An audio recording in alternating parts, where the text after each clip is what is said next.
Nakakatindig balahibo ang balitang ito. Ito na ba talaga ang tunay na sanhi ng pagkamatay ni Percy Lapid? O hindi kaya ito na ang pinakasusi o dahilan kaya pinatay si Percy Lapid? Tila, mukhang may alam yata itong si Percy Lapid sa kalakalan ng Pogo. Pakinggan natin ang mga pahayag ni Percy Lapid bago ito mamatay. Sa dinami-dami ng revelasyon ni Percy Lapid laban kay Remulla, ito ang pinakamatindi na maaring maging sanhi sa kamatayan ni Percy Lapid at ang pagkasadlak ni DG Bantag sa patong-patong na mga kaso. Ay nababasa ito ni Presidente Bongbong Marcos katulad ni Remulla. Ito rin yung nagdidepensa sa Pogo, yung alam na alam ng sambayanang Pilipino na sila ay may negosyo sa Pogo. Po ang aking ipinagtataka. Every time we ask the Philippine National Police during our hearings, dinala ang biktima sa isang hindi pa natutukoy na lugar sa Cavite kung saan may mga Chinese-looking individuals na gusto siyang bilhin sa halagang 320,000 pesos. sana ay nababasa ito ni Presidente Bongbong Marcos para malaman mo ang mga taong sisira sa iyo. Katulad ni Remulla, ito rin yung nagdidepensa sa Pogo, hindi sila nahihiya na dumepensa para sa Pogo. Gayong alam na alam ng sambayanang Pilipino na sila ay may negosyo sa Pogo. Mga kaibigan, hindi ho ba ang laking katarantaduhan na itong mga pinagsasasabi? Ito pa sabi, I hope that the ICC, alam niyo naman si Remulla, di ba yan yung mga gumipit?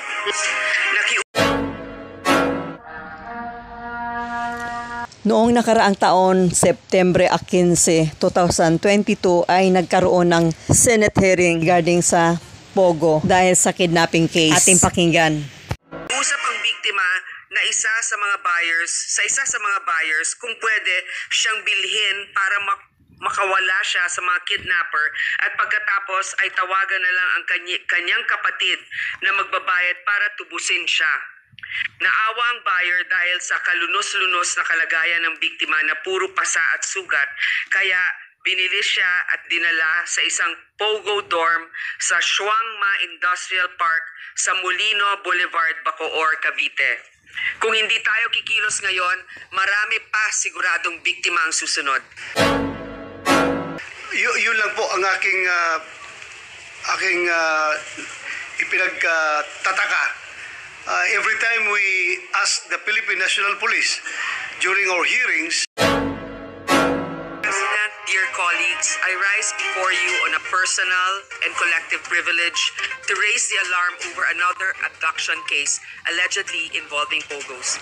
Hindi pa talaga tapos ang issue na ito.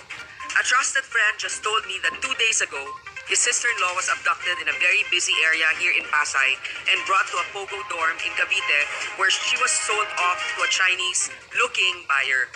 Before the abduction, the victim was allegedly offered a job as a personal assistant for a minimum of 100,000 pesos a month. However, when she went down her condominium, which is in SMDC Short 2 Residences near Mall of Asia, 1 kilometro lang ang layo mula sa Senado, to meet up with who she thought was the employer, she was forced to ride a red Mitsubishi Expander with a conduction sticker of YOU 537. Swerteng may kaibigan na nakakita sa pangyayari kaya nakunan ng litrato ang nasabing sasakyan. Sinubukan ng biktima na tumakas, ngunit binugbog siya ng kanyang mga kidnappers at makikita natin sa mga litrato ang hirap na dinanas ng biktima sa kamay ng mga kumidnap sa kanya. Dinala ang biktima sa isang hindi pa natutukoy na lugar sa Cavite kung saan may mga Chinese-looking individuals na gusto siyang bilhin sa halagang 320,000 pesos. Nakiusap ang biktima na isa sa mga buyers kung pwede siyang bilhin para makawala siya sa mga kidnapper at pagkatapos ay tawagan na lang ang kanyang kapatid na magbabayad para tubusin siya. Naawa ang buyer dahil sa kalunos-lunos na kalagayan ng biktima na puro pasa at sugat, kaya binili siya at dinala sa isang pogo dorm sa Shuangma Industrial Park sa Molino Boulevard, Bacoor, Cavite. Hindi pa dito nagtatapos ang kalbaryo ng biktima dahil pagdating niya sa naturang pogo dorm ay mistulang ibebenta daw siya ulit. Agad-agad na tinubos ng kanyang brother-in-law ang biktima sa halagang 250,000 pesos doon mismo sa pogo dorm na yon. Marami pa raw ibang biktima ang naroon. The victim's family is willing to coordinate with authorities on this. Noong chinek namin sa PAGCOR list of legitimate POGOs as of October 6, lumalabas na isang Brick Hearts Technology Incorporated ang nag-ooperate sa Shuangma Industrial Park kung saan nakuha ang biktima. Upon further checking, mayroon na palang na-rescue ang PNP anti-kidnapping group sa parehas na Pogo company nito lang October 30 na biktima rin ng kidnapping identified only as Mr. Pan of Yongping, China. Hindi lamang yan. In another news article last September 30, 23 Myanmar and 6 Chinese nationals, employees of MOA Cloud Zone Corporation, were rescued by police and social workers. This was upon information of 2 Myanmar nationals turned over by the same Pogo company, Brick Hearts Technology. Anong ibig sabihin nito, Mr. President?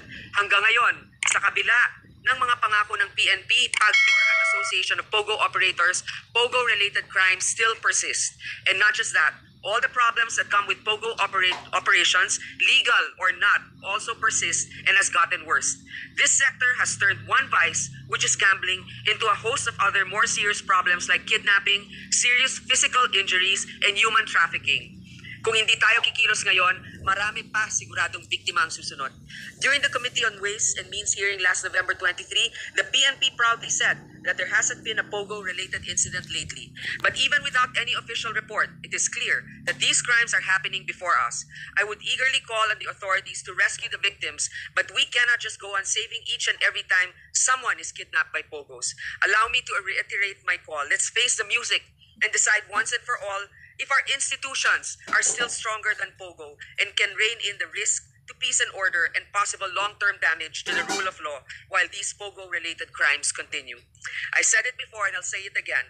An abduction case is one too many. Leave it unresolved and it will spread like wildfire. And here we are, still trying to save it. And it has been consistently out of control. Thank you, Mr. President. Mr. President, ladies first, Mr. President, I move that we acknowledge Senator Pia Cayetano. Our distinguished colleague from Taguig and Pateros, Senator Pia And Cayetano. Senator Bato. Thank you. Thank you to our colleague and gentleman, Senator Bato, for letting me go ahead. Very short, Your Honors, I just like to associate myself with the privileged speech of Her Honor, Senator Po. That's all. Thank you to our good senator from Taguig. Mr. President, Senator Bato, Ronald Bato de la Rosa would also like to... Our distinguished colleague, the chairman of the Committee on Public Thank you, Order and recognized. Security, Thank you. Dangerous Drugs, whose I'm sure this privileged speech will be referred to, is recognized. Thank you, Mr. President. Well, the good gentlewoman from the Philippines yield to some clarificatory questions, Mr. President. Yes, Mr. President. But before that question, Your Honor, Mr. President, I just would like to associate myself with the rage that was being shown by our colleague as far as this Pogo-related kidnapping incident is concerned. First, Mr. President, may I know from the good sponsor, if the good speaker, if this incident was already reported to the police? You know, Mr. President, when I spoke to the person who paid for the ransom, he didn't tell me that he did. I don't think he has, honestly, because he didn't mention the involvement of any police officials. So this is something that I can further clarify with him, but he has already said that they are willing to cooperate with the police to point out that place. Yes, Mr. President, I hope that our good colleague will advise these people to please cooperate with the police so that this can be acted upon immediately. And the next question, Mr. President, is the victim a Filipino citizen? No, Mr. President, I don't believe she's definitely not a Filipino citizen. Thank you, Mr. President, and yun lang po ang aking ipinagtataka. Every time we ask the Philippine National Police during our hearings, they say that zero Pogo-related incidents, Pogo-related crime incidents are happening at present. But with this report, I don't think. I don't know. We are trying our best to secure all the people here, lalong-lalo na yung mga involved sa Pogo na hindi na magkakaroon ng krimen, but still, with that report, you cannot deny na may nangyayari talaga. Mr. President, I think that they're really hesitant to report it, or if they feel that it's within their capability to just pay the ransom, they don't want to involve. But you're right. It could be because people don't report it. It's not necessarily always the fault of the PNP for not finding out, but we should encourage more individuals who are victimized to go forward if they can trust the police. But you asked about the citizenship. Mr. President, I want to point out that there could also be a question on the legitimacy of the stay here of the individual. Could have been a tourist who may have applied for an extension to stay, but they're valuable quote-unquote commodities because if they can speak Mandarin, that is an asset to these operations, I was told. So maybe because this national, if you mentioned, as you mentioned, I believe she can speak Mandarin. Okay, Mr. President, I would like to thank our colleague for bringing that up, and the chairman of the Senate Committee on Ways and Means, Senator Vin Gatchalian, is listening, and I think he has just wrapped up his investigation as to the economic cost brought about by Pogo operations, and I have already wrapped up my investigation as to the peace and order side of it. Parang di ko alam kung ituloy ko yung aking sponsorship sa aking committee report with that incident, Your Honor, Mr. President. Mr. President, if it will be acceptable to our colleague from Davao, Yes. we will forward the information to him, and with his good judgment, he can determine whether there could be a supplementary committee report. Yes, I would certainly. I would be glad to accept that report from you, my dear colleague, Mr. President. So, that's all for me, Mr. President.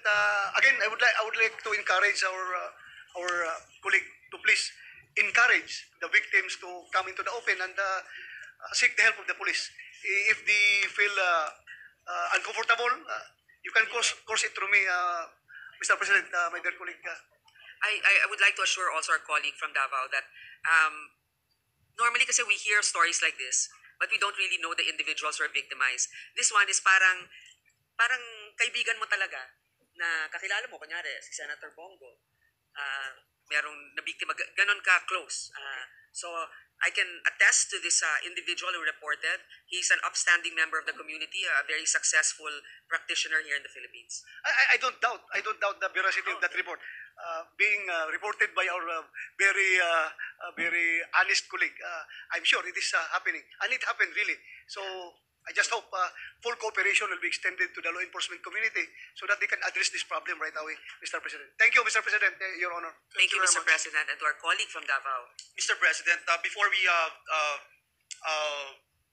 acknowledge and move for the Deputy Minority Leader to ask some questions, let me just point out again, Mr. President, and I'd like to commend and support fully our good friend, our dear colleague, Senator Grace Poe, for raising this very alarming issue, Mr. President. We have been talking about this for quite a while in the 18th Congress, now in the 19th Congress, and we have discovered a link, Mr. President, for many years now between the growth of the Philippine offshore gaming operators, POGO, and the rise of criminality, including prostitution and the increased threat of money laundering, among others. So, Mr. President, hindi na po bago itong issue na ating naririnig. Yung mga kidnapping, hindi rin bago. Ang bago na lang ngayon, Mr. President, kakilalang kakilala na ng ating mga kasama yung nabibiktima. Hindi na po ito narinig natin sa third person. Mismong kakilala ng ating colleague, yung nabiktima. Sana kumilos na po tayo kaagad. Huwag na nating hintayin na tayo mismo o pamilya natin yung makaranas nito, Mr. President. And again, we maintain our call on our law enforcers to continue to investigate and be on a high alert when it comes to POGO-related crimes, Mr. President. We also call PAGCOR, again, Mr. President, considering they are our chief regulatory gaming commission, Mr. President, na hanggang ngayon, Mr. President, nalulungkot po tayo dahil parang sirang plaka na tayo na sila yung chief regulatory body ng bansa, pero hindi nila alam kung ilan ang POGO workers, hindi nila alam kung ilan ang POGO operations dito sa bansa. So I hope, Mr. President, we can do better. And again, I thank our distinguished colleague, Senator Grace po. At this juncture, I move that we recognize our... Hindi nagkakamali si Percy Lapid ukol dito kay SOJ Remulla na maaring magpapahamak sa Administrasyong Marcos. Dahil nakikita na natin dahan-dahan ang totoong kulay ni SOJ Remulla. At ito ay dagdag kaalaman sa pending case ni DG Bantag na maaaring pagbasihan o maging gabay sa kaso niya. Anong masasabi nyo sa revelasyon ni Percy Lapid? Comment down. Nag-uulat, what's new? Sa hindi pa nakapag-subscribe, follow, and share. Huwag niyong kalimutan na tangkilikin upang patuloy na makapaghatid ako ng magandang balita para sa inyo.